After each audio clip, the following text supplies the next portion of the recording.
Coffee with Caregivers production costs are covered by a partnership with United Healthcare and the National Foster Parent Association.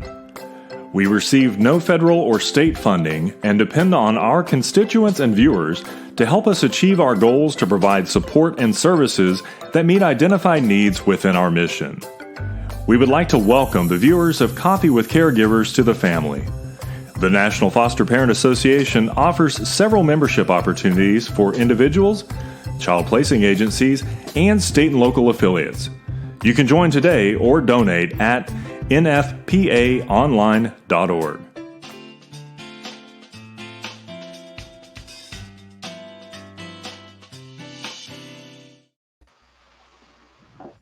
Well, good morning. Welcome to Coffee with Caregivers. I hope that everybody has had some time to rest up a little bit after a season of holidays and celebrations.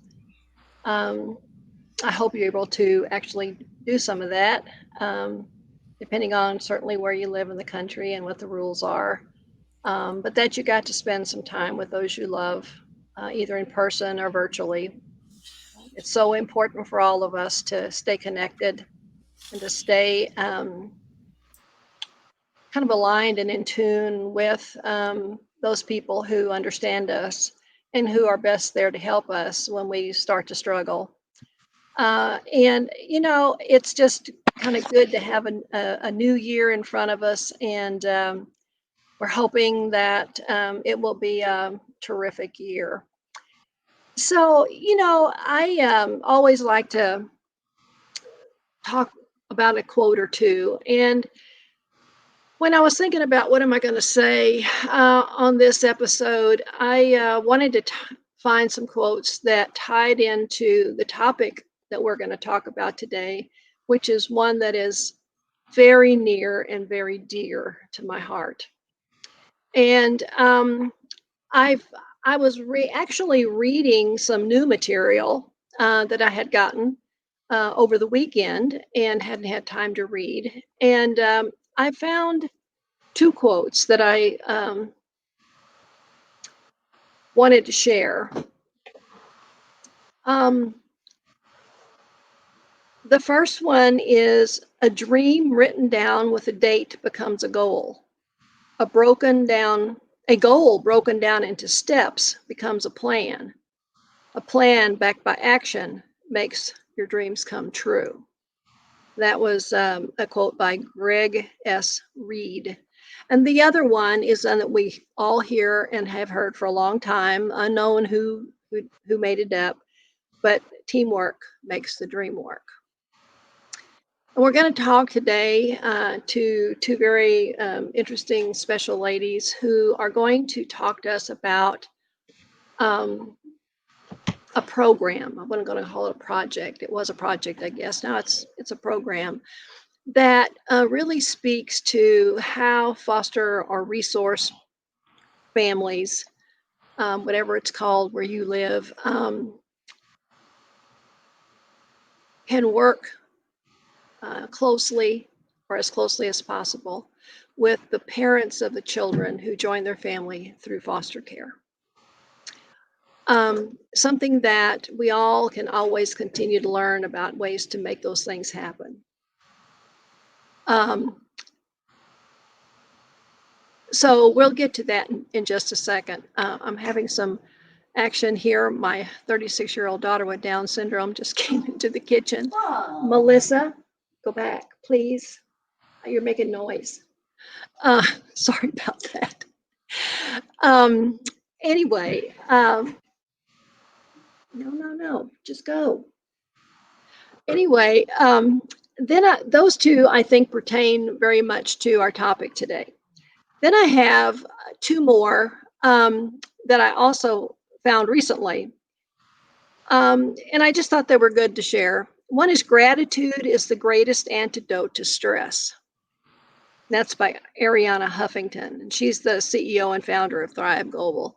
You know, that's so true. We've been talking a lot over the last few weeks about stress, the stress that families are under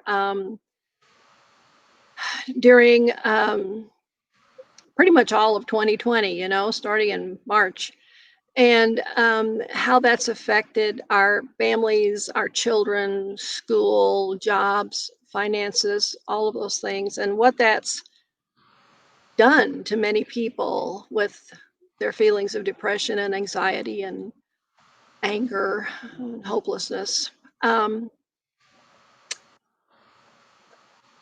so we've been trying in our episodes to talk about things that are good and positive as often as we can, and about gratitude and kindness and our each of our responsibilities in trying to identify the kindness that's going on, the kindness in us, the gratitude that we have and should have for many things that are continuing to happen in our lives.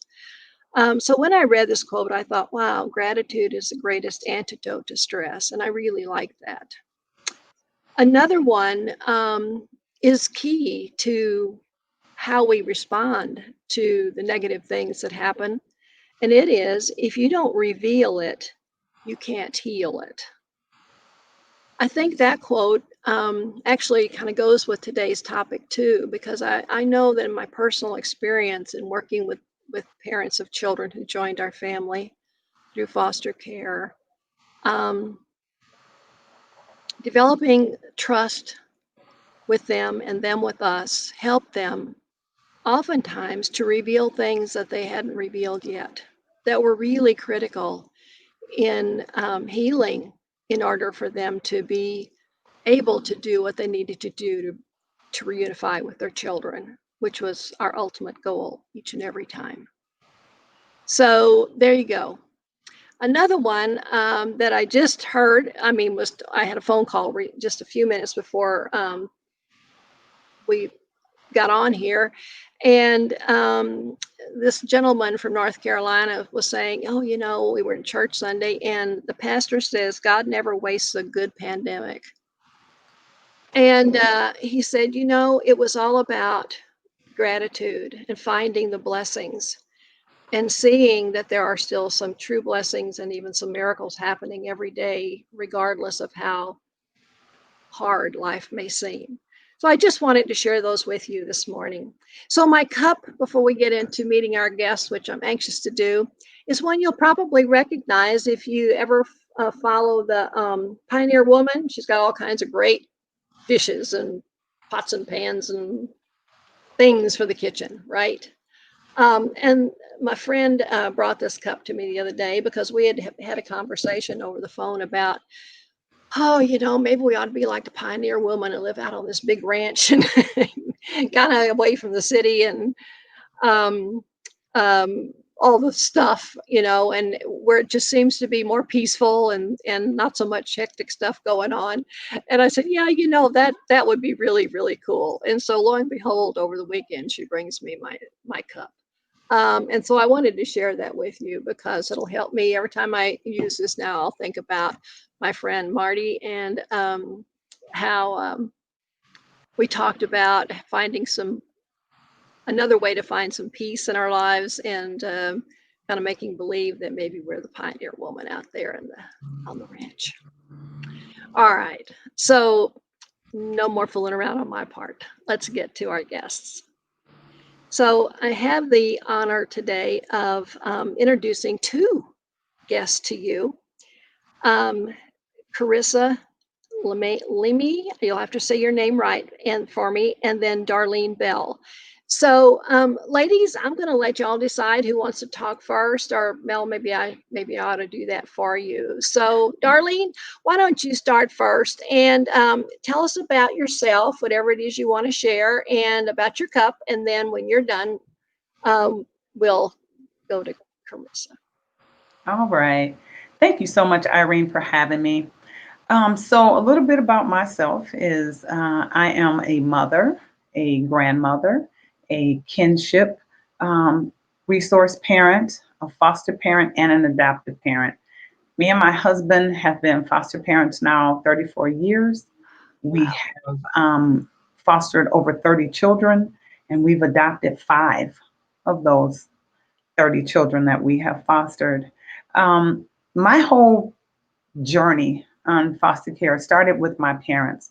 My mother and my father were doing QPI before QPI was ever thought of. They took in our family members from Alabama, from community members, our neighbors' kids, and literally just stood in the gap. That's what they did. It was just a part of life. It was a part of the village, part of the community. And so I've had this youth focus my entire life. So I am just so thankful and so grateful to God that we can still continue this thing called foster care. And my mug speaks to my foster kids, my foster kids, my grandchildren. And I just want to clarify one thing. When I say foster kids, when the kids come into our home, they come in as strangers, but they leave as family. They are never identified as a foster child in our community. They're our grandchildren. And so we have 13 grandchildren, 13 grandsons, and 5 granddaughters. So 18 grandchildren. So my grandkids got me this cup, this mug, and it says TGIF, but it stands for This Grandma is Fabulous. And I Awesome. love it. So I try to live up to that all the time. That's awesome. Mhm. That's awesome. Before we move on, could you explain what QPI means? Because there are a lot of foster parents and other caregivers around the country that QPI hasn't been introduced even in their states. So they may not know what that means. Absolutely. It's Quality Parenting Initiative. And it's literally just that, having quality parents that stand in the gap for the bio family and then for the child that's in out of home placement. Right. Thank you. You are welcome. All right. Let's move on. Darlene? Yeah. My turn. Hi. Karissa. There you go. My name is, yes. And say your last name for me My because I name is never did. Lemme? Lemmy, like Let let me me borrow okay, I didn't know it that, was or Lemmy, let me have. Lemay, you know, you never know. So Lemmy. Okay, great. I know, people try to complicate it. It's all good. My name is Karissa Lemme. I live in Southern California. We call it resource parents. I heard you talking about that up front. I've been a resource parent for 4 years now. We've had 10 kids come and 9 kids be reunified, and 1 is on the way to being reunified. So I have 1 currently. We also have 3 biological children, and what got us started on this journey, I used to be a public school teacher.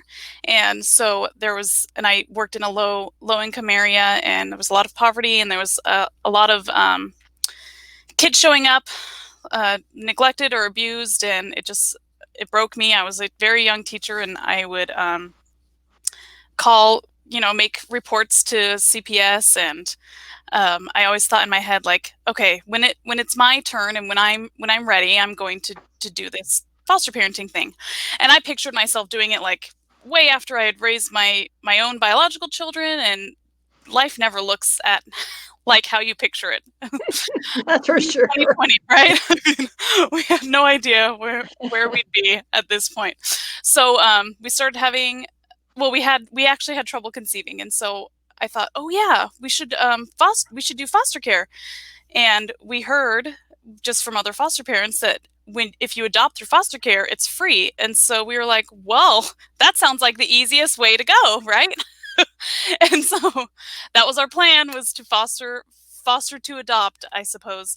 And once we got started in the process, I live in an area where QPI is definitely implemented. So it's like just making sure all the kids have quality parenting. And a huge part of providing quality parenting is working with the birth parents and making sure that you're not only fostering the kiddo, but you're fostering the whole family and creating and inventing kind of that village for them to just lift them all up and get them reunified. And so once I went through this training, I thought, oh, okay, so my role is going to change. It's going to change to fostering the whole family.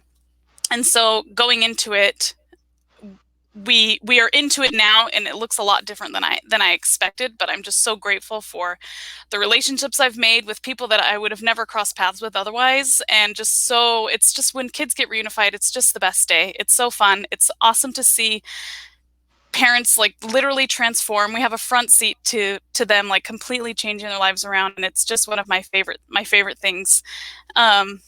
So yeah, and my mug actually, it just says you just have to have humor in everything in life. My mug just says, "You are a good mom." That's right. and then once you drink it, I don't know if you can see that. That's Oh, all. yeah. I love it. I mean, I love it. if you're not laughing, I you're mean, crying. And so we try to we have lots of humor in our house, so we try to laugh as much as we can. And so I feel like this mug really spoke to me. Just, you're a good mom. That's all.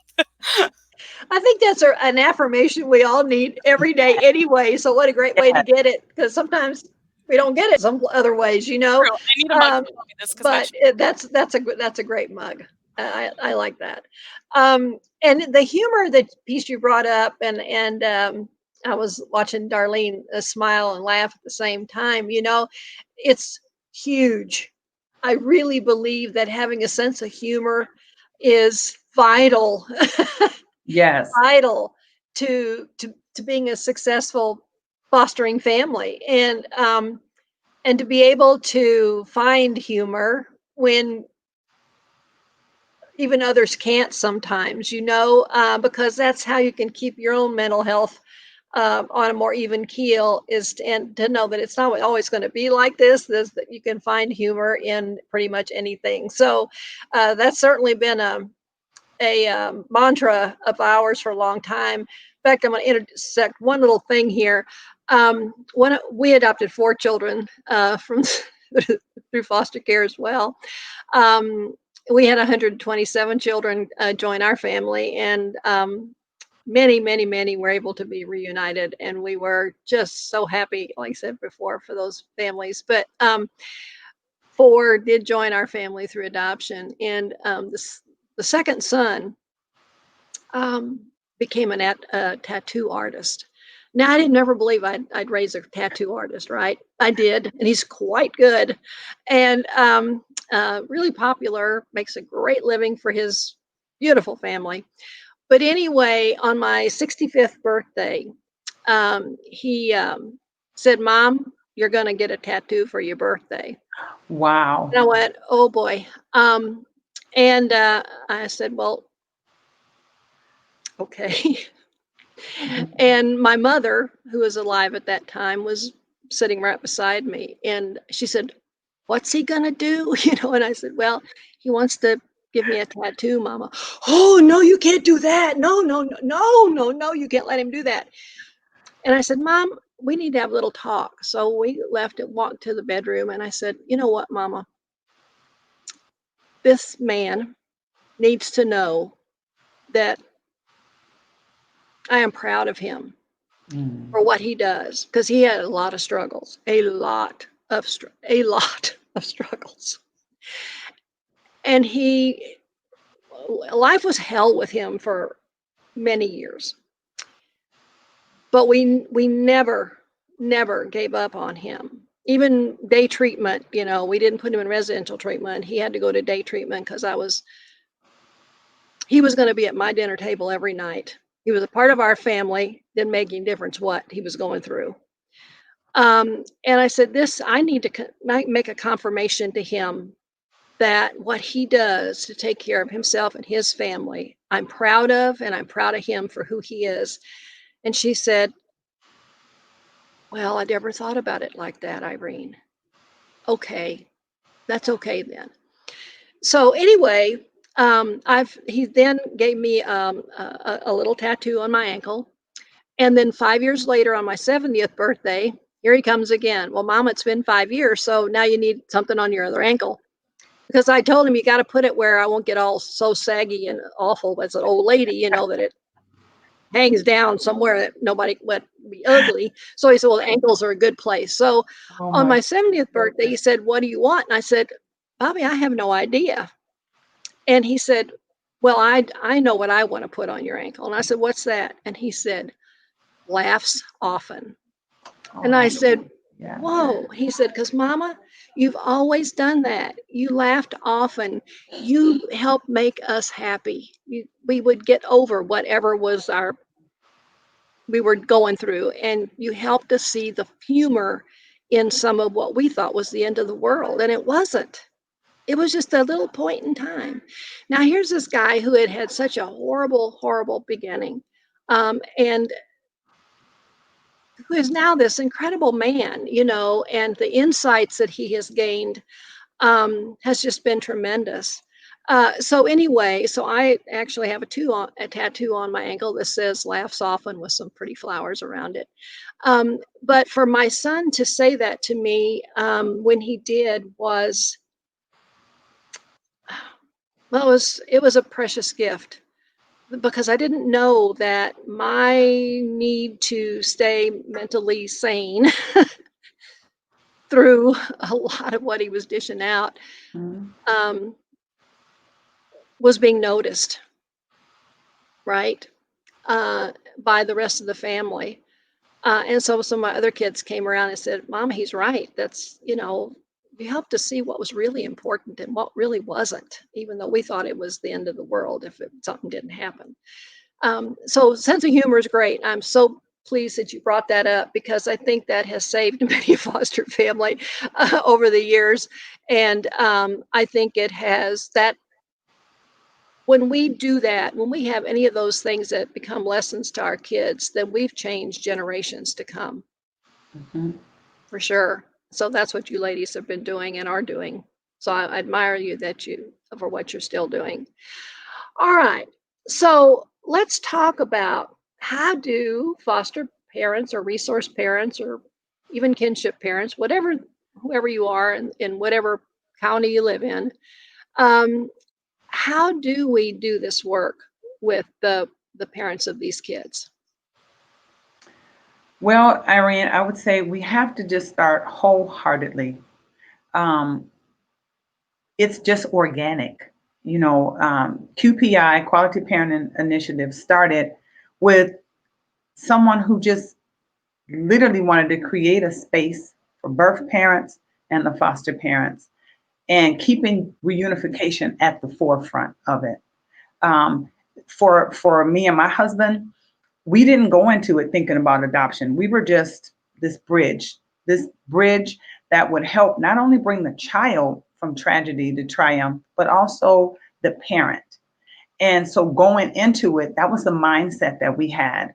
And even with 5 of them ending up being adopted, still keeping that portal open with family, sharing all of the pictures, the doctor's appointments, the milestones of those children, and literally having it as family.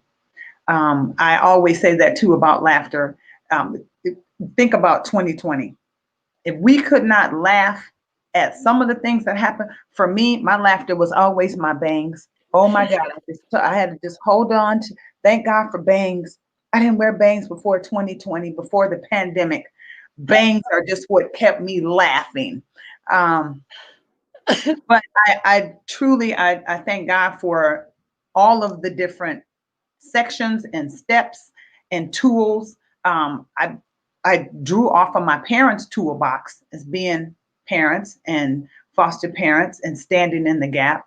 And so being a part of that village, but it wasn't until the tools of Quality Parent Initiative came to the forefront.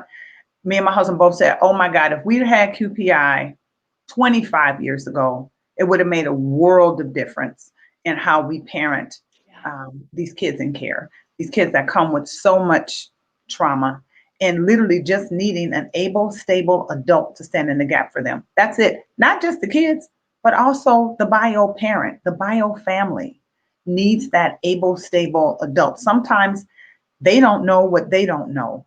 And so we come into this. I've learned more, I think, from the children that have been in our care than they could ever learn from us. I've laughed more with them than I have by myself.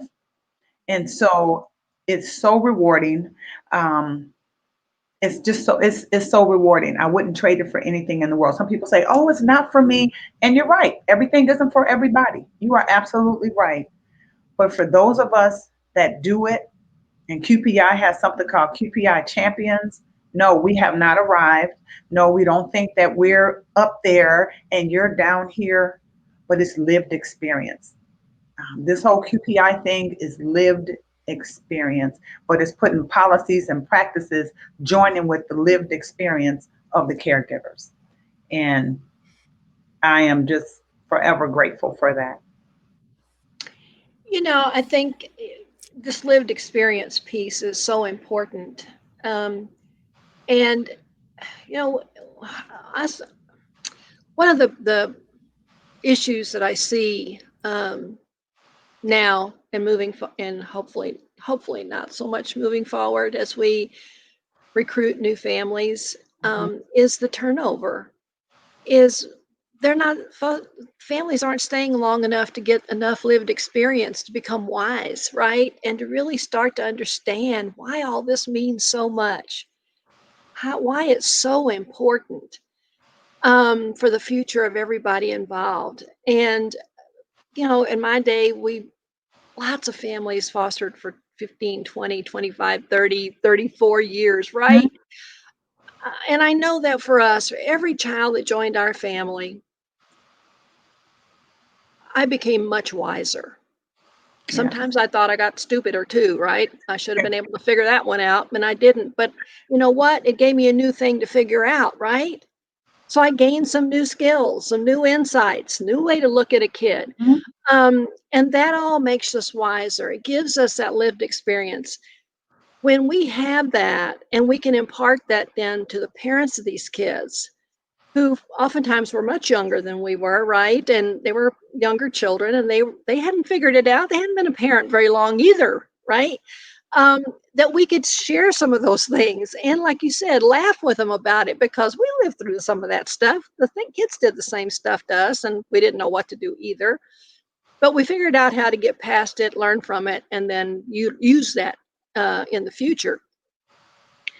The turnover rate now is so high that we're not building that wisdom.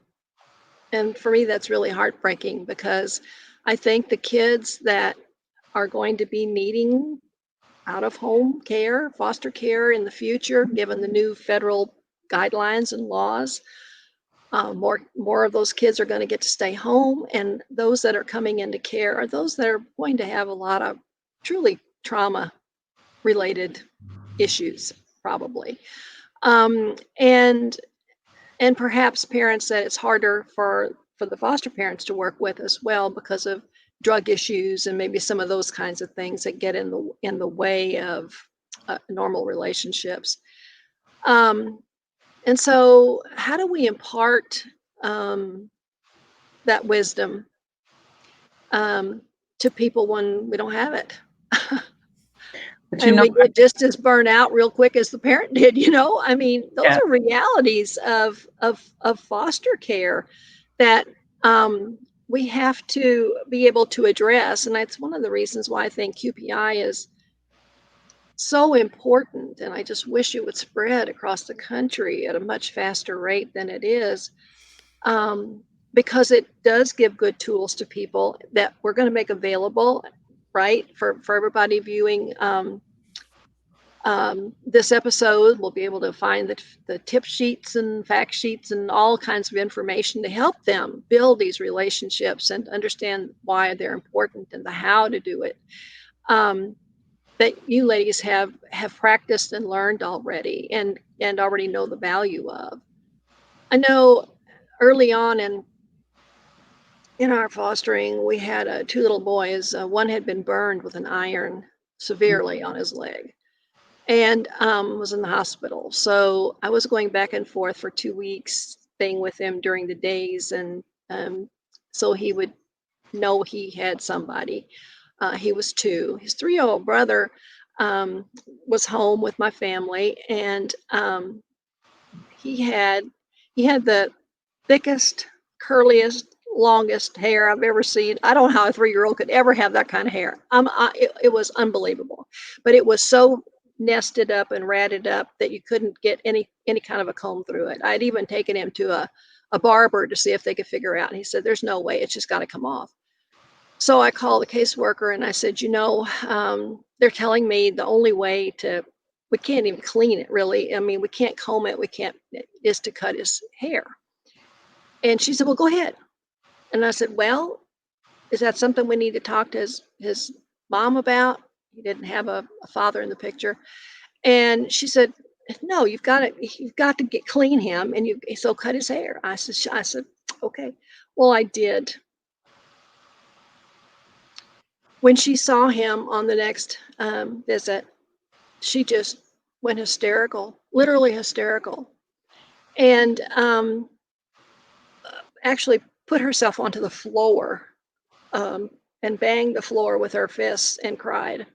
And we couldn't figure out what was going on. Didn't know at that point it was the haircut, right? We didn't know what was going on. And finally, she was able to say to the caseworker who was there, his hair.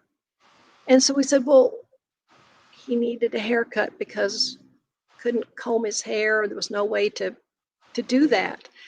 And but I told God I would never cut his hair and then she had the promise that if she didn't cut his hair, if God would do this for her, she would never cut his hair.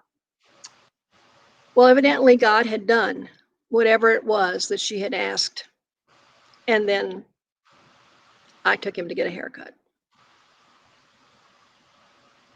If had known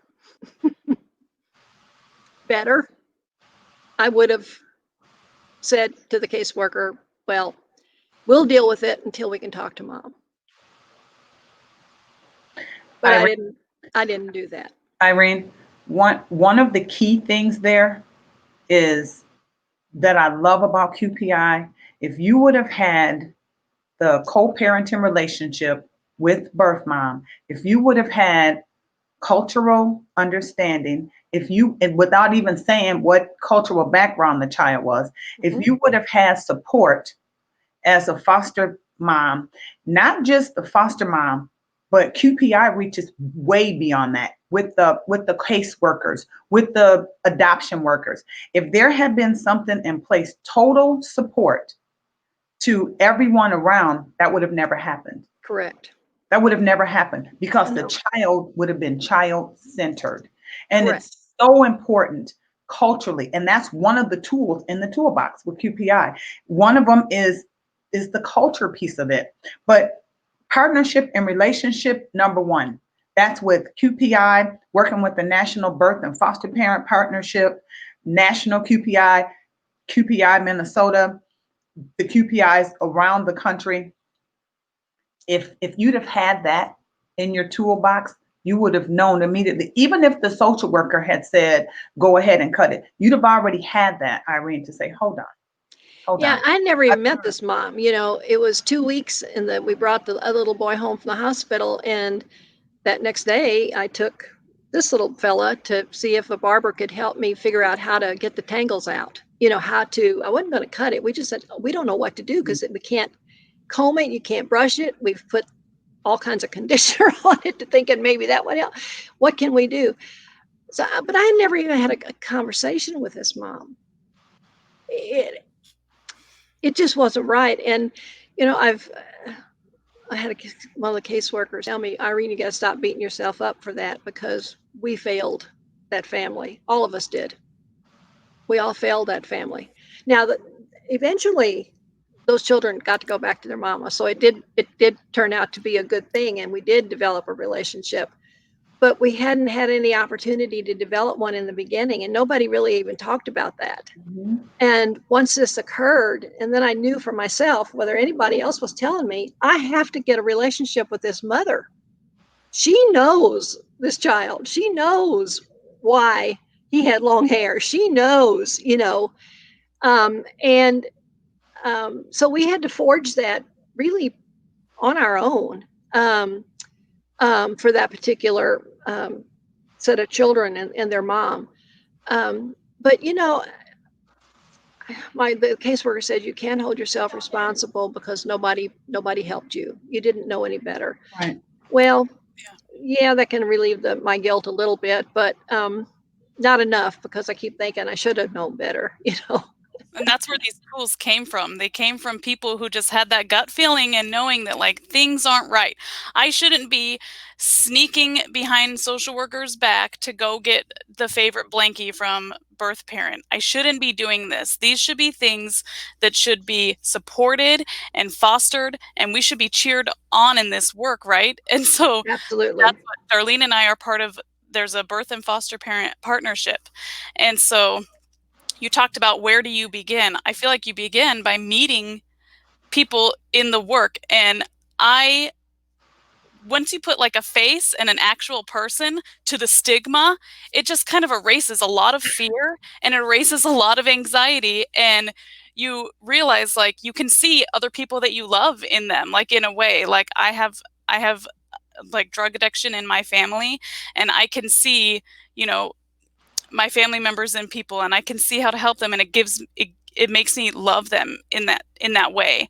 And at this birth and foster parent partnership, we usually meet in person. We didn't this year, but we all get together, birth parents and foster parents, talking to one another. Mhm. And we've created this toolkit to help other people realize the importance of these relationships. I mean, there's so much research that proves that reunifications happen faster, transitions are better, everything is so much better when these relationships are formed.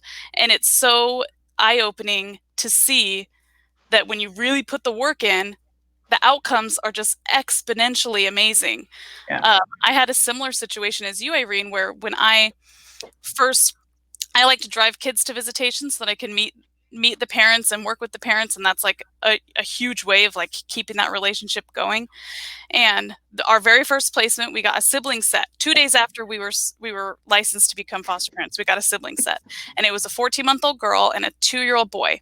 And I drove them, and they were removed from their father's home. Mom and dad were separated. They were removed from father's home. And so mom hadn't seen her in several days. And so we drove to the visit, and the 14-month-old was kind of, when she arrived to our house, she wasn't a confident walker, but she was taking steps here and there. And so we arrived to the visit, and it was right before Christmas time, and there was a Christmas tree up, and there were decorations in the office. And I walked in, and I set her little baby girl down, and her daughter was just walking, like toddling around. And her mom just was like, "Oh my gosh, she walks?" And I was heartbroken that I missed that. Like I made her miss that. Not that I made her miss it, but I had no idea that she hadn't taken her first steps yet. I had no idea that I was the one that witnessed her walking for the first time. I didn't get a show on video. I didn't get any pictures of it. I didn't get anything because I really didn't have a relationship with this mom yet. Granted, we were like 3 days into the case. It was the first visit, but still, she had no idea where her kids were for those 3 days. She didn't know if they were sleeping on the floor of the social worker's office. She didn't know if they were in some sort of institution. She didn't know if they were in some sort of like group home. She had no idea. And a lot of these parents don't have any idea. And one of the things in this toolkit of building the relationships is a comfort call. And so when the child comes in your care, you pick up the phone and you call the parent, and you can introduce yourself. You can tell them what your family looks like. That gives them so much comfort to know. If I call and I say, "Hi, I'm Karissa. I live with my husband. We have 3 daughters. We live in a home. This is what I do for work. This is what he does for work." Just introducing myself, because when you send your kid to a friend's house so you and your husband or partner or whatever can go on a trip, you write down a 7-page document of all the things Yeah.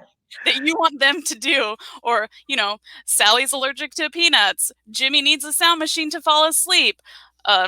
Jack needs a cuddle bear during nap time. This is the time he naps. You line up every little thing.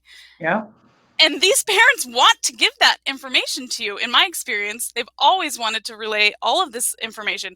And that helps me so much know this is his bedtime routine. He likes 3 stories. He loves Twinkle, Twinkle, Little Star before he goes to bed. He takes a bottle. All of these things, it's such important information. So it gives me the info. It gives the child the kind of consistency that they're used to. And it gives the parents that power to know, like, hey, you know your kid more than anyone else. You know them. And that kind of puts the ball in their court to realize they're the expert in their child. They're the ones that know exactly what their child needs. And maybe they weren't able to provide that because of their mistakes or mistakes of other people, or just their surroundings, or maybe they weren't raised in the same environment that I did. But when a child comes into foster care, true foster, or like foster care as opposed to kinship care, I always tell my caregivers, like, if they're coming into foster care, that means there is no one else in their circle, no family members, no friends, no one in their village that was able or willing to step up and take these kids in. That's what we're working with. We're working with people that don't have a village. We're working with people that don't have support. And we're working with people that need you to help lift them up. And that's what you become to them. And so when you meet them and when you see them and when you put a face to the story, you can't help but root for them. And you can't help but swell up with love for them and want to root them on and get their kids back in their homes and in their arms. Yeah, I agree. Yeah,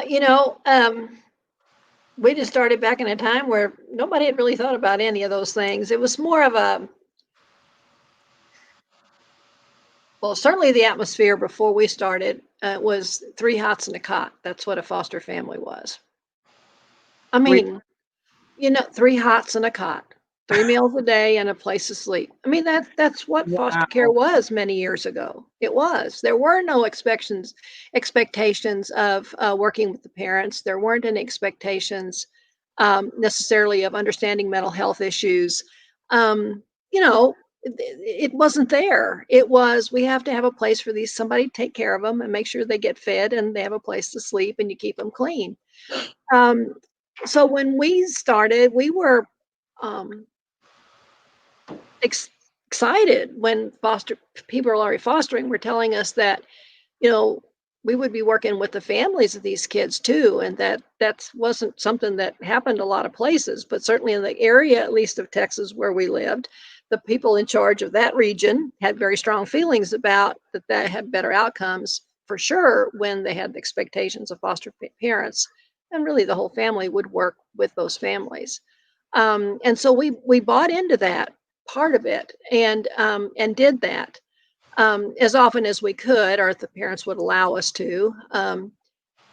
We did have occasion when some parents they weren't going to have anything to do with us, and that was sad.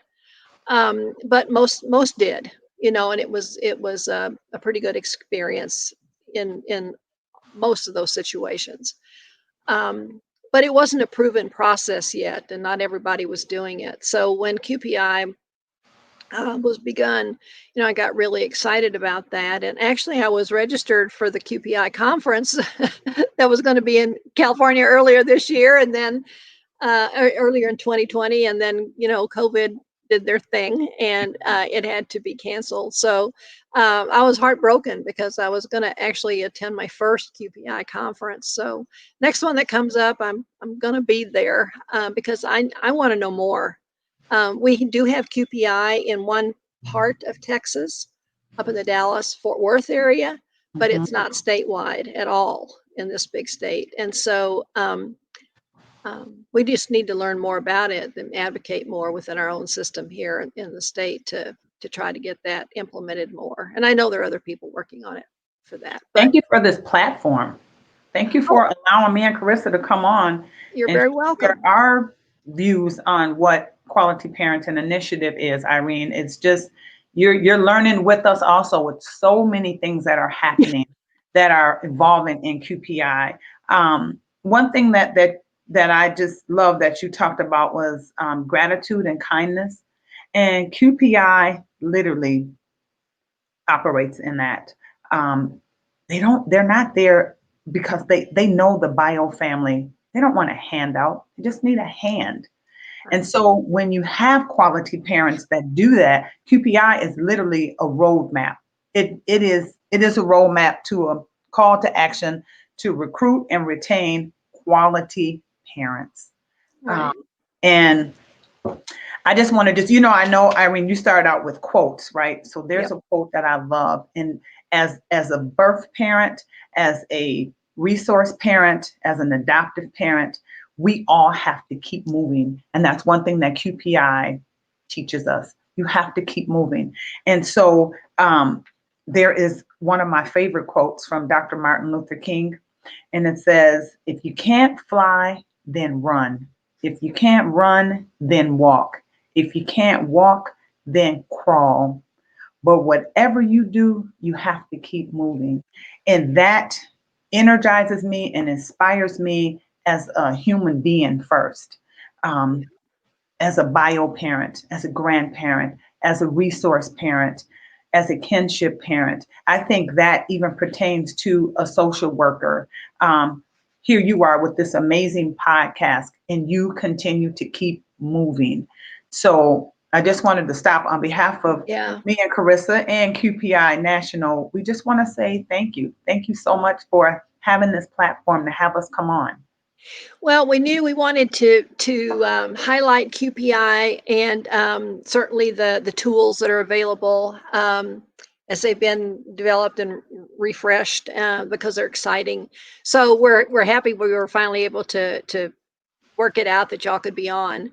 One of the really quickly, our training institute that we have, we're finding that some states are using that are letting the parents of these kids know that there's lots and lots and lots of great courses on there that are free 24/7 to anybody who's parenting a child, or is the parent of a child.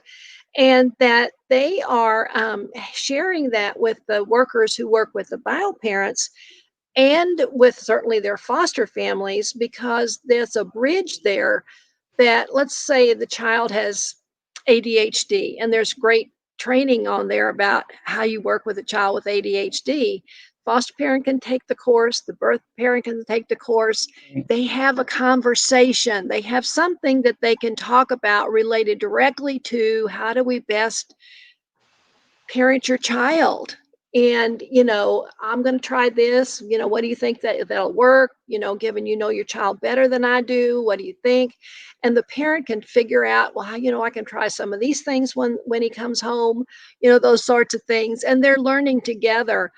And we didn't even think about that when we rolled out the training institute. We just thought it was going to be for foster and kinship and resource and adoptive parents, but it has grown into so much more than that. And so we're so excited about that.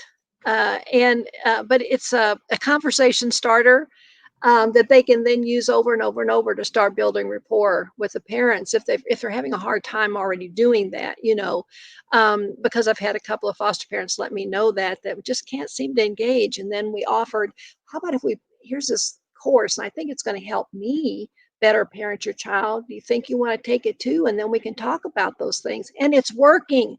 Absolutely. They're starting the dialogue. So it's like those transition things you have to have sometimes in order to get people's attention in a different way and show them the value of what those discussions can be. So, it's another one of those things that happened in 2020 that has turned out to be a real blessing to so many across the country and internationally as well, because we're getting lots of folks internationally interacting with that as well.